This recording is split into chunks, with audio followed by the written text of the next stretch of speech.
Good morning. It's one of my favorite things right here is to get to welcome all of you on Sunday morning. So great to see all of you. Hope you had a great Thanksgiving and now are getting excited as we transition with a little help from God toward Christmas with all that beautiful snow out there. So great to have you here. And those of you watching online, also glad to have you as well. Well, we're finishing up the series titled Sharing Hope today.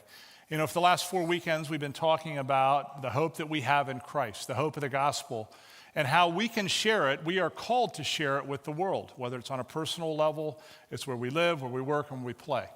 And we've been talking a lot about that, but today I want to kind of end it with talking about the hope for our city, for our community. Because, you know, if we're going to reach our world, if we're going to reach our nation, it starts right here where we live, you know. And I have loved over the last 10 or 12 years, how we've grown in the area of global missions, and I think that's critically important. But if we fail to reach our community, we have failed at the heart of our Great Commission, because this is our mission field, primarily mission field. Our primary mission field is right here. And what I want to talk about today is kind of one of those, maybe the biggest paradox of Christianity, the kind of the thing that seems so upside down and so backwards. But we're going to talk about how do we go about sharing that. And we're going to look at the first 8 verses of Acts chapter 8. And I want to set the scene a little bit for you. Chapter 7 in Acts is about the first martyr that took place, martyrdom that took place in Christianity. It was Stephen. And the Apostle Paul, which at that time was called Saul before his conversion, was heading it up. I mean, he was the chief persecutor of the Christian church. And I think something happened in Paul's heart the day he saw Stephen die and the way he faced his own death, looking up into heaven, seeing Christ, and dying with joy.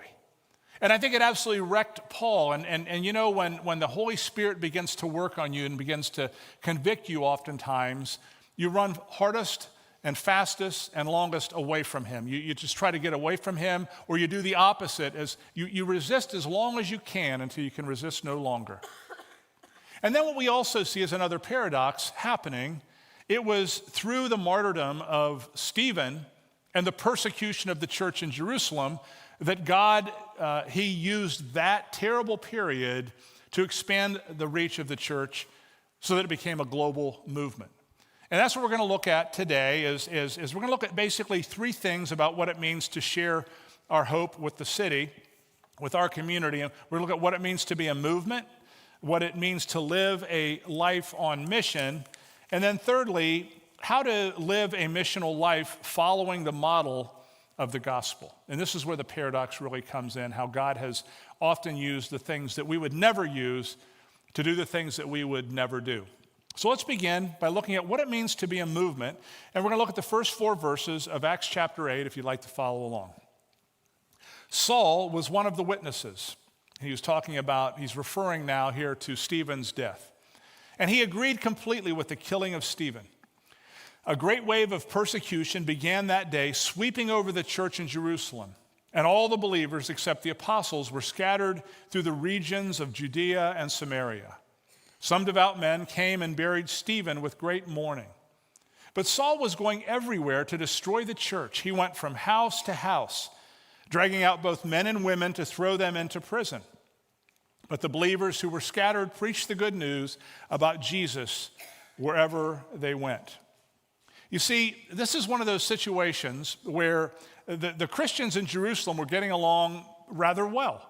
They had the apostles teaching them, and the apostles were kind of like celebrity pastors. I mean, they were anointed by God, called separately to stand out, to build his church. And man, they were preaching the gospel like nobody else could. And so, of course, everybody wanted to stay there. The body was growing. You read in Acts chapter 2 and Acts chapter 4. I mean, it was growing by hundreds and thousands of people daily. I mean, they were sharing everything they had in common. And who would want to leave that? But because God knows our hearts, he knew that he needed to do something for this movement of the gospel to become a global movement. And so he allowed this persecution to take place to push them out of their comfort zone, push them out of their community, and to spread them throughout the entire world. And this is what he's doing today. And you see, I think this is really an interesting thing because, I think we look sometimes at COVID and we think, as bad as COVID was and as many stressful things that have come out of COVID and as much as we never want to go back to that again, and many of us thought the church is doomed. What are we going to do? We can't meet together. It's not safe. And many churches have closed as a response to that. But I began to see something a little different that came out of something that was, let's not call it good. It was really hard and really difficult and an awful period of our history. But I think what God began to do is he began to sift the church and he began to challenge all of us to go, are we too comfortable?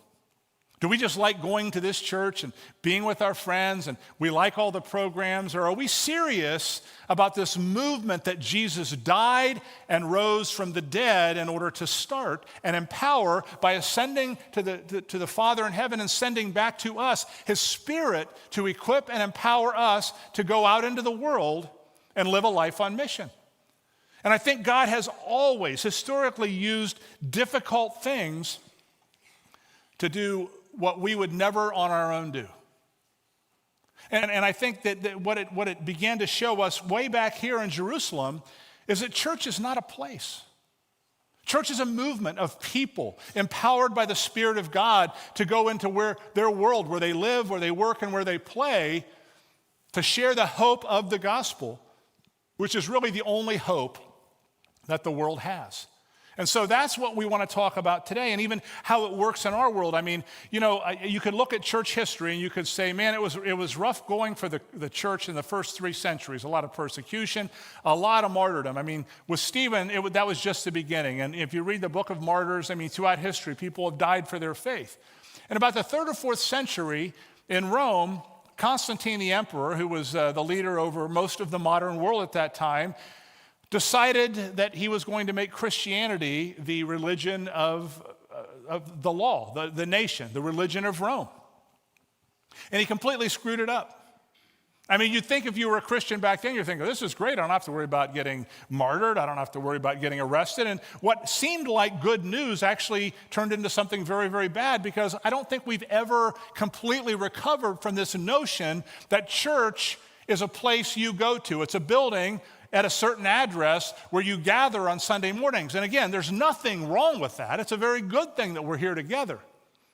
But if it stops here, it's nothing more than a mere institution. And I think, have you ever noticed I remember the churches I grew up in, which weren't many, but when I go with my grandmother, I always thought the church had a unique smell to it. It smelled like paper, like the Bible. And my grandma, because she was the only one I went to church with.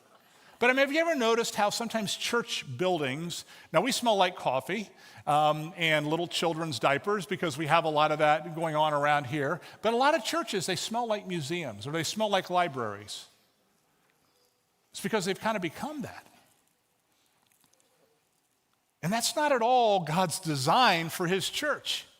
It's to be a movement that is alive and thriving. You see, God needed to use the persecution that took place in Jerusalem to move his church out. And this is why I wanted to put this slide up on the screen this morning, to kind of talk about why we're doing all this. God never comes in without sending us out. God never comes into our lives without sending us out or wanting to send us out. And even if we look at our mission statement, which has been on the wall the last 4 weeks, we are growing deeper in our relationship with Christ. And if we stop there, it's a good thing, but it's not the best thing. Because if all we're doing is growing in our relationship with Christ, and many churches, they kind of do that. It's like, man, we know the Bible, we can win Bible quizzes, we memorize Scripture, all good things. But if it stops there, it begins to stink. And I'll tell you why in just a second. But we are growing deeper in our relationship with Christ so that we can go out into the world and share the hope of the gospel. If, in fact, we believe that when Christ came into us, living water came into us, we know that when living water stops flowing, it becomes stagnant, starts to stink, and it's no good to drink. If this living water is not constantly flowing out of us, where we live, where we work, and where we play, we become stagnant. And we become stinky to the world, actually. And that's called religion. You see, we're called to be a movement. In an institution, the leaders are the ones who are on mission.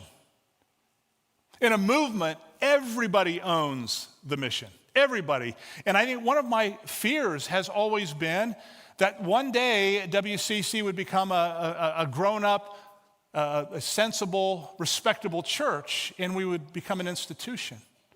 And I think we have to fight that always. You know, we just celebrated 30 years, and it's pretty easy to get comfortable with the fact that I like coming to this place, and I like the programs, and I like the preaching, and I like being with my friends, and it's comfortable to me, and it's a good place to invite my friends. But if we don't do anything with what we are learning and experiencing when we come together, when we're out in the world, we are failing at living on the mission that God died to put us on. And this has been something we've been stressing for the last few weeks, you know, how important it is. Those of us who have experienced the living presence of the living God. I talked about this a few weeks ago. What happened to us when we became born again Christians? A new birth, a new identity, a new nature, this new truth, this new reality that inhabits us called the hope of the gospel that needs to come out. But that's when we get a little freaked out going, man, that's where I lock up. I mean, I don't know, you know, but I'm just going to tell you right now. There's nothing that will encourage you and strengthen your faith. Nothing like sharing the hope of the gospel with somebody in your sphere of influence that desperately needs to hear it, whether they accept it or not. For you to share that. Now, some of you are going, well, yeah, but that's where I freak out. Well, we'll get to that in just a second. But let's move on to the second thing that I think we see in this text, and that's verses 4 through 8. We looked at, you know, what it means to be a movement, and now I want us to look at what it means to live a life on mission. Let's look at verses 4 through 8 together. But the believers who were scattered preached the good news about Jesus wherever they went. Philip, for example, went to the city of Samaria and told the people there about the Messiah. Crowds listened intently to Philip because they were eager to hear his message and see the miraculous signs he did. Many evil spirits were cast out, screaming as they left their victims, and many who had been paralyzed or lame were healed. So there was great joy in the city. Whenever we live life on mission, as a movement, as the body of Christ, it ought to bring great joy to our cities, great joy to our communities. I talked about this a few months ago, and I don't remember the context, but the hope that we have to share with our community is this thing called shalom, which means peace. It doesn't mean like absence of conflict. It means I want what's best for you. And that's one of the unique characteristics of Christianity. Even for people who don't agree with us, don't believe what we believe, who don't even like us, who are actually mean to us, one of the unique aspects of the gospel is we are still called, first and foremost, to lead them to Christ. But even if they don't accept Christ, we're still called to make their lives better. Therein lies one of the most powerful tools we have. I'll get to that in just a second here. But we have influence. I mean, I think about the fact that if you're going to reach a nation, you got to start with the community you live in. I mean, as I look out over the crowd here in this service, and I said the same thing in the last service, I doubt that there is a sector of our community, of our county, that is not represented here right now. The marketplace, education, the medical community, law enforcement, government, the list goes on and on. And for those of you I'm leaving out, please just understand I don't have time to talk about all of you, but I bet every aspect of our community is represented here, which means we have influence, we have the opportunity, we have the credibility to share the hope of the gospel. And this is very, very important. And there are 3 marks of a life on mission. When you're living out there on mission, the first one is the word is shared. I mean, you look, Philip proclaimed, he preached the good news. To me, that's the key. Preaching the good news. Now you're wondering, yes, that's where I get hung up. I mean, I don't have seminary training. I don't know the Bible all that well. I'm an introvert. I mean, Denny, it's easy for you to stand up there. You know, you have a seminary degree. You're a preacher. You're used to it. You're extroverted. Wait a minute. Listen. I'm not talking about preaching the gospel like I'm preaching the gospel today. The gospel that you have to preach is the same one that Philip had. They didn't have a Bible back then. They had the Old Testament. It's part of it. They didn't have the Bible. So what does it mean they preached the good news? The good news is the fact that Jesus died for your sins, rose on the third day, ascended to the Father in heaven, and came back through his Spirit to live in you.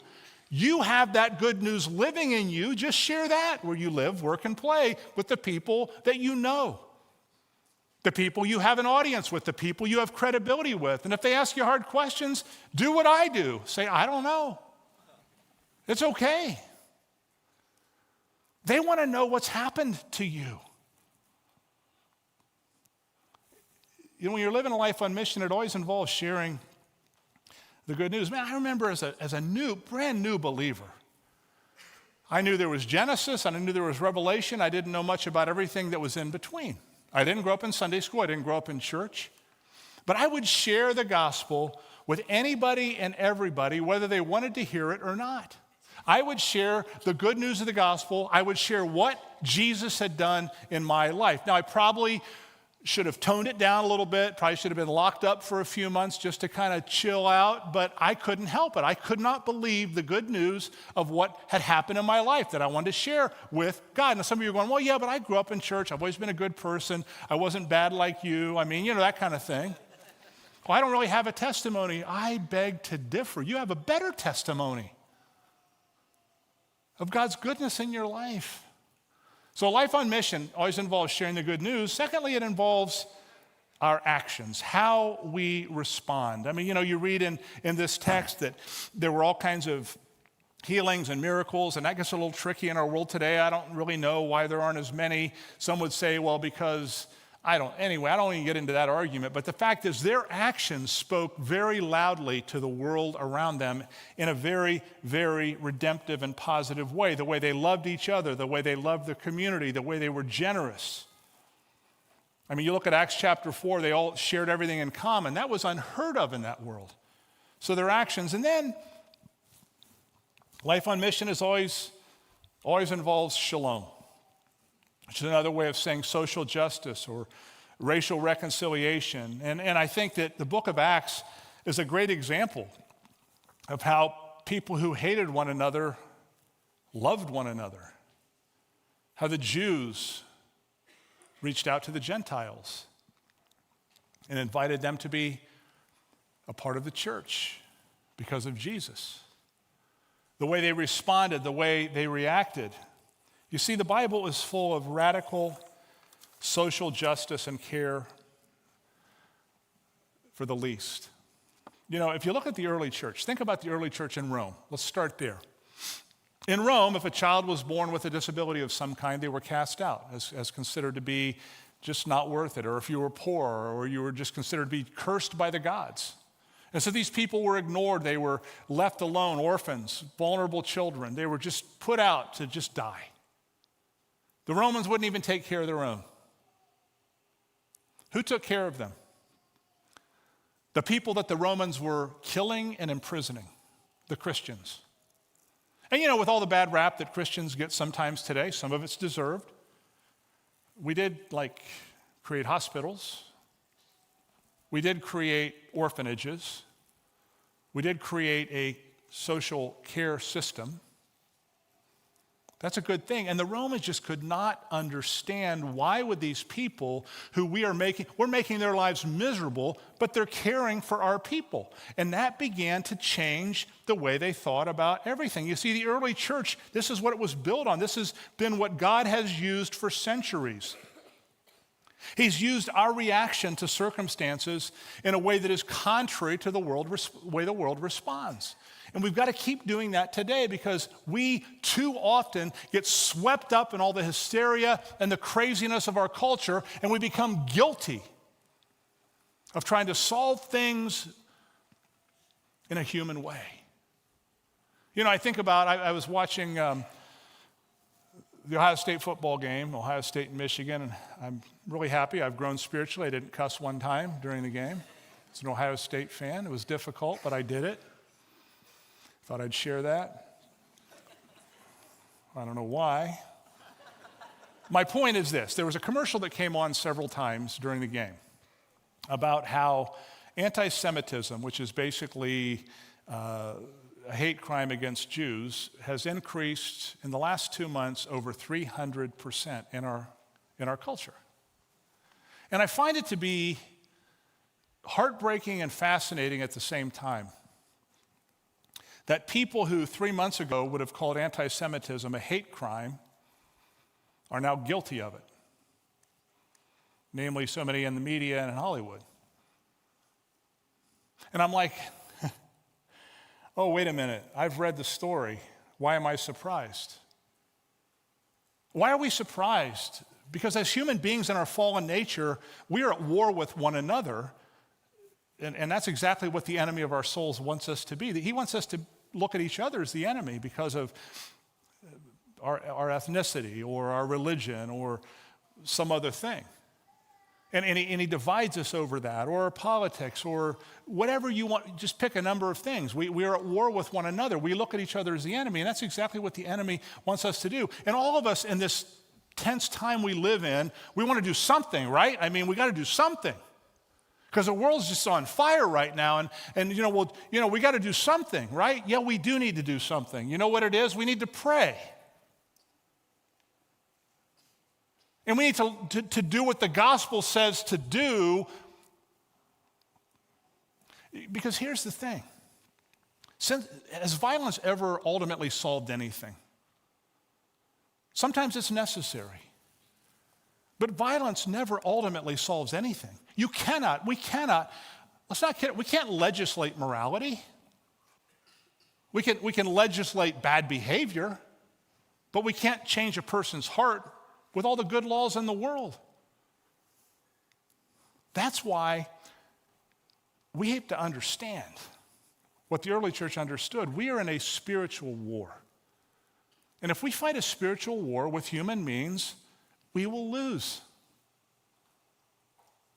If we don't lead with the love of Jesus Christ. I mean, think about it. I think for many Christians in our world right now, Jesus was way too weak.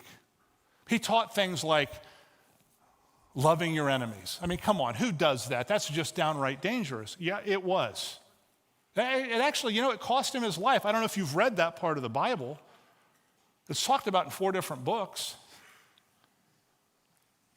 That the first should be last. All these things that are contrary to our world, and that's the only way to victory. Now, people are like, well, I think the world, this is it right now. It could be. It really, I don't know, it's probably as close as I've ever seen it. But regardless of whether Jesus comes back tomorrow or next year or 100 years from now or 1,000 years from now, we should act like he's coming back today, every day anyway, right? And let's just relax a little bit about everything that's happening, and let's focus on what we're supposed to be focusing on, representing him and his kingdom, because in the end, that's what's going to dominate this world. He's going to bring his kingdom to this world and eliminate all that is bad. And we're supposed to do as much of that as we can right here and right now, which is what it means to live the life. That's the mission he's given us. Okay, so, how about you? In the way you live, work, and play. Which leads me to the third point. And how do we do this? This is the million-dollar question. How do we live this life on mission? Well, the way we live the life on mission is how you live a missional life is by following a gospel pattern. Now, what's the gospel pattern? It's the way of Jesus, and here's what it looks like. This thing will really sell. Suffering plus death equals life. Romans 8:28. And we know that God causes everything to work together for the good of those who love God and are called according to his purpose for them. This has been the way it has always worked. You see, and here's why. What the gospel does, and if you remember nothing else I've said this morning, please, this is good. This is important. The gospel destroys both superiority and inferiority. Now, what do I mean by that? When the gospel has penetrated your life, it destroys superiority. You got nothing to bring to the table. You can't make yourself right with God. You can't be good enough. At the foot of the cross, the ground is level for all of us. I don't care how much you go to church, how much you pray, how you grew up, how bad or good you were.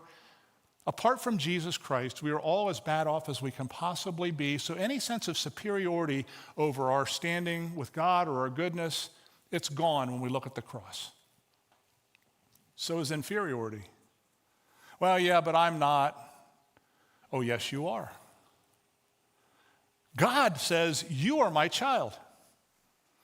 You are a saint positionally because of what Jesus did for you. His goodness is given to you. So, no longer have to feel inferior to those who the world says are superior. You no longer are superior because the world says you're better than those people. It is a level deal. And that's the hope of the gospel. And that's the pattern that we need to go about our mission with. So here's how I want to land this thing. Some of you right now, sitting here after 4 weeks of this series, are still going, yeah, but man, I don't know if I'm useful to God or not.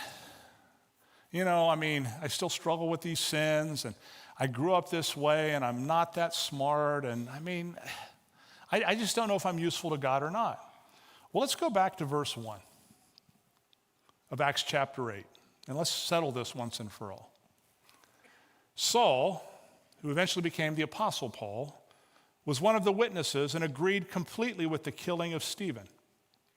A great wave of persecution began that day, sweeping over the church in Jerusalem, and all the believers except the apostles were scattered through the regions of Judea and Samaria. Now here's the thing. If the Apostle Paul, who was responsible for the imprisonment and murder of who knows how many Christians, could write half of the New Testament, who do you think you are that you can't be used by God? And is it possible that maybe God called a guy like Paul to be so influential just so people like us would go, wow, maybe he can use me? And here's the irony. This is the irony of God right here.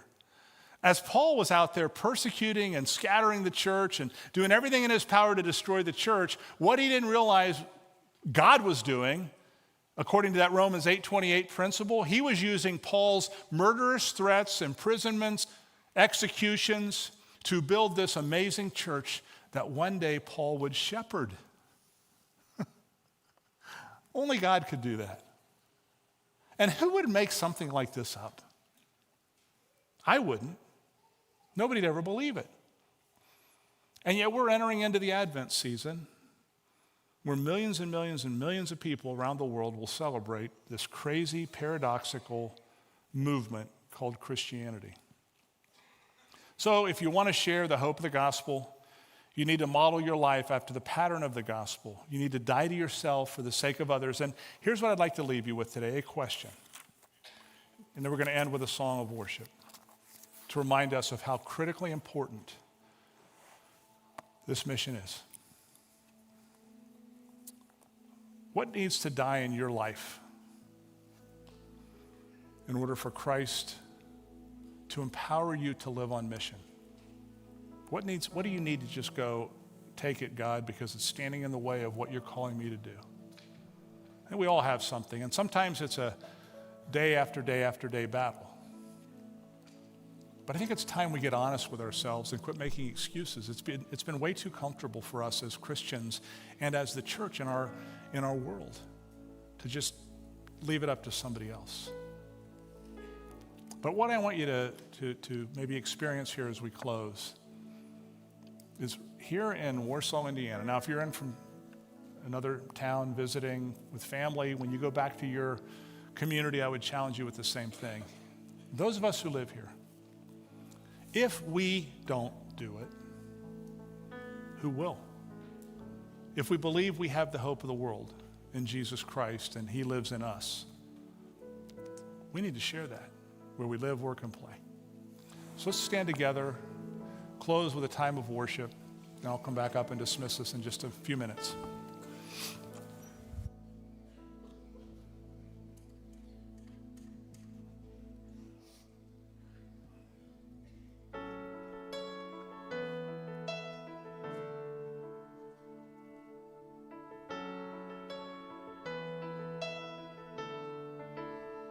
You're the God of this city. You're the King of these people. You're the Lord of this nation. You are. You're the light in this darkness. You're the hope to the hopeless. You're the peace to the restless. You are. There is no one like our God. There is no one like our God. Greater things are yet to come. Greater things are still to be done in this city.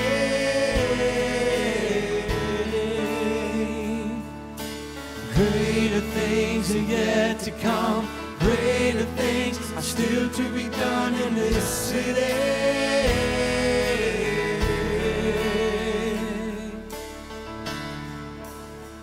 You're the God of this city. You're the King of these people. You're the Lord of this nation. You are. You're the light in this darkness. You're the hope to the hopeless. You're the peace to the restless. You are. There is no one like our God.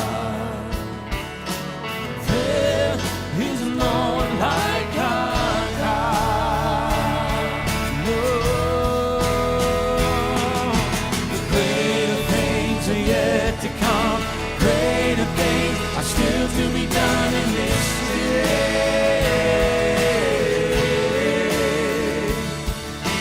Greater things are yet to come. Greater things are still to be done in this city.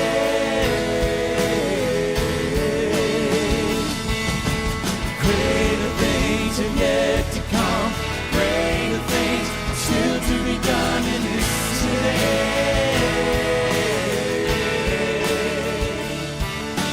Greater things are yet to come. Greater things are still to be done here.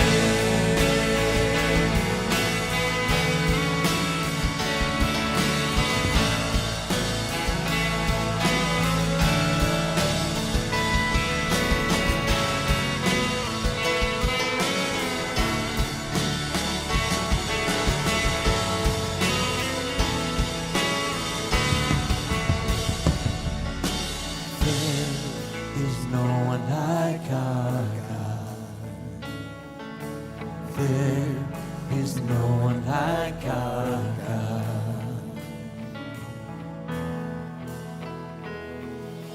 Greater things are yet to come. Greater things are still to be done in this city.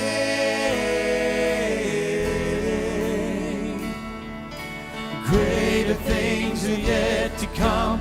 Greater things are still to be done in this city.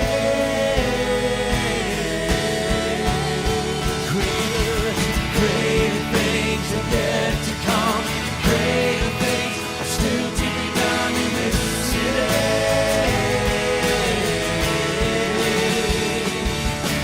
Greater things are yet to come. Greater things are still to be done here.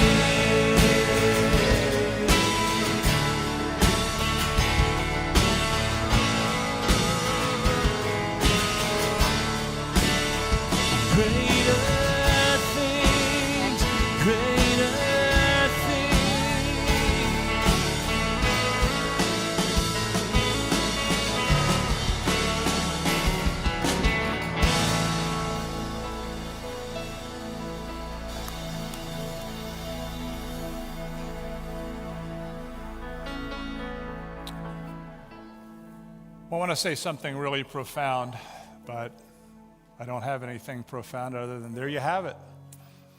That's our mission. That's what we're called to.